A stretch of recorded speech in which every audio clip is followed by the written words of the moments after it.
Yes sir, this is Miglade at ngayon ko palang i-edit tong video na to na Bora trip natin. At ito na nga mga dadali natin, ring light, tumbler ng Tribal, syempre libre yan, sponsored by Tribal. At syempre passport, gimbal stabilizer, microphone, yung mic na wireless, tablet, tatlong sombrero na iba't iba, meron tayong isang Tribal dyan. Tapos dudutan na sando, dudutan shirt, tapos ibang Tribal event na event shirt, tapos jacket, Tribal na sponsored, siyempre pakasama pa yung sa ano natin dyan sa pamangkin. Tapos long sleeve paper bag na may mga undies at yan, tapos mga shorts natin, siyempre hindi Tribal yan. Magastos yan, wala tayong pambili nun siyempre. At ayan na nga, ganyan tayo mag setup para make sure na wala tayong may iwan. Ganyan din ako mag setup pag may may home service ako na tattoo. At ito na, dumating na ating Grab na binuk papuntang NAIA Terminal 3. Let's go! So ayun na nga, nakarating na tayo dito sa NAIA Terminal 3 at ay papasok na. Around 3 to 4 tayo dito nakapasok at tinimbang na natin yung mga baggage natin. Dapat mga 7 kilos lang, pero ayan 3, 4 at yung sa akin lang yung tumama ng 7. Tapos yung excess baggage namin na dapat na 20 kilos is naging 21, kaya nilipat namin. Marami naman kaming bakante at ayan, kumain muna kami sa Makuto at price lang muna. So ayun na nga, 8:15 pa naman ng gabi yung namin, yung flight namin, kaya kumain kami dito nung hapunan sa Henlin. Guys, dito sa airport napakamamahal ng mga pagkain. Buti na lang meron tayong senior citizen discount card at ayan, dito kami kumain sa Henlin dahil mura lang dito, wala pang 100, makakain ka na pantawid gutom lang. At ayan, gabi na, naantay na lang natin yung flight natin, pero sa kasamang palad ay medyo madidelay ang ating flight sa kadahilan ng hindi ko alam. So ayun na nga, nagbigay sila ng complimentary snack at expected na abutin ng oras ang delay nito, at pero hindi naman ganun katagal yung hinintay namin, kaya ayan, sakay na tayo ng aeroplane. Let's go. So dahil first time nga namin ni Sky na makasakay ng airplane, is excited kami. Si mama dyan nakasakay na siya ng airplane yung magpunta siya sa Singapore. At ayan,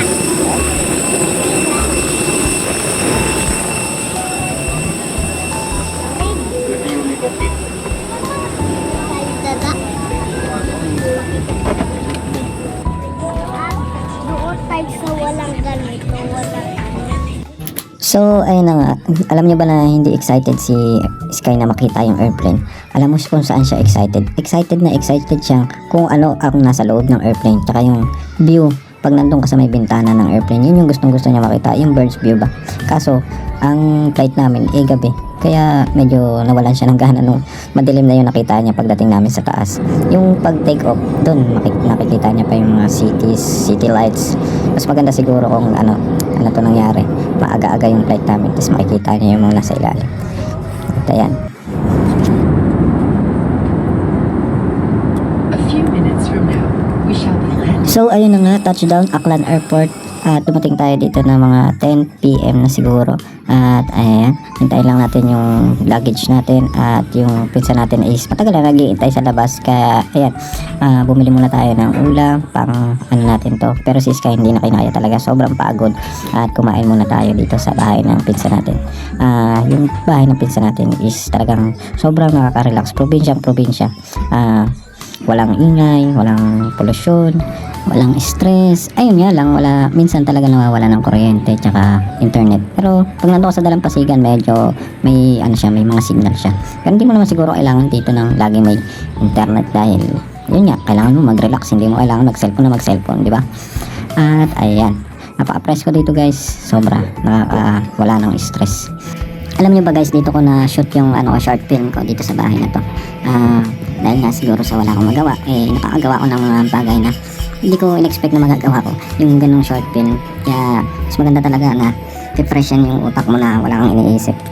At ayan, ito na pala yung bakod. Sa kabila ng bakod is may dagat na agad, pero hindi ako naligo dyan, sila lang. At ayun na nga, one day and 2 nights tayo dito, kaya paalis na tayo, papunta na tayo ng Katiklan Port. At inatin nga pala tayo dyan ng pinsan natin na si Kuya Ruel. Maraming salamat sa inyo sa pagpapatuloy nyo sa bahay nyo, sa bahay ng asawa mo, sa pamilya ng asawa mo. Maraming salamat, at sa pagkatid sa amin, sa pagtanggap sa amin, maraming salamat sa inyo. At ayan na nga, nakarating na tayo dito sa may Jetty Port, at medyo maaga-aga pa tayo nakarating, kaya kumain muna tayo dito sa may Inasal. since dito na nga tayo sa may sa may jetty port ng Katiklan, tuloy-tuloy na tayo diyan kasi meron tayong iPass na nabook na.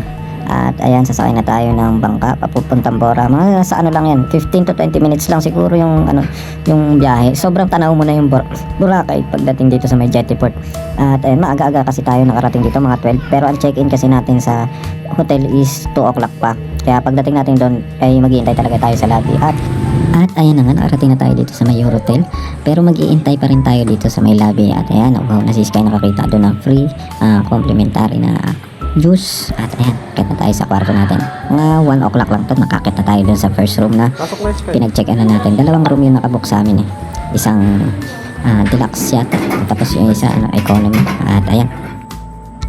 At ayan na nga, cellphone is life talaga to si Sky. Kahit saan mapunta, Roblox pa rin yung pinaglalaro. At eto na nga ang kwarto namin ni Sky. May queen size bed at may single bed. Tapos may bathtub din at malawak-lawak din ang kanyang banyo. At yung review nito is ihiwalay ko na lang ng dahil mahaba-haba tong video na to, kaya hiwalay na lang. Tapos ito naman yung kwarto nila mama at papa, magkatabi lang yan. So ayun na, pahinga muna konti, tapos maligo tayo sa dagat, tapos punta tayo dito sa bathtub para magbabad dahil init na talaga ako na itong time na to. Alam nyo ba guys, hindi pala maganda yung sunset dito sa Boracay. Kala ko maganda, ang sakit-sakit sa mata pala dito. Hindi lang masakit sa mata, masakit sa puso.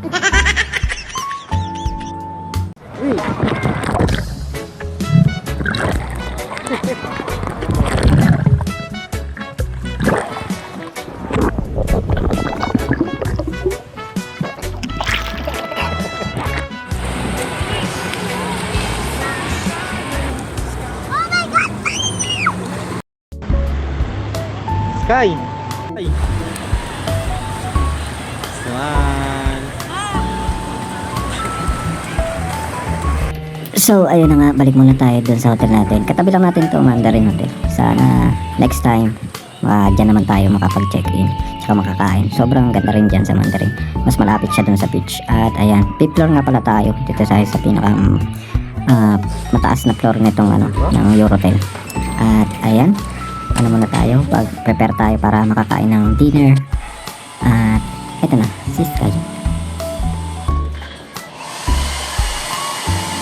So ito ang first dinner natin dito sa Boracay. Kailangan nating magtipid is dahil tight lang ang ating budget. Kaya ayan, Jollibee muna tayo unang gabi para ma-budget natin. Tapos save more grocery para natin yung mga pang-almusal natin. Hindi na tayo kakain ng kanin sa umaga kasi napakamamahal ng mga dito pagkain. Meron naman din mga dito kainan na mura lang. Pero kailangan natin magtipid na yung lunch natin tsaka breakfast is magkasama na. Parang brunch para tipid, di ba? Pero busog ka. At ayan, pahinga na time. Tapos tutuloy ko na lang tong next natin. Tutulin muna natin dito dahil medyo mahaba pa to kasi ilang araw tayo dito sa Boracay. At hanggang dito na lang sa susunod na vlog ulit. Maraming salamat.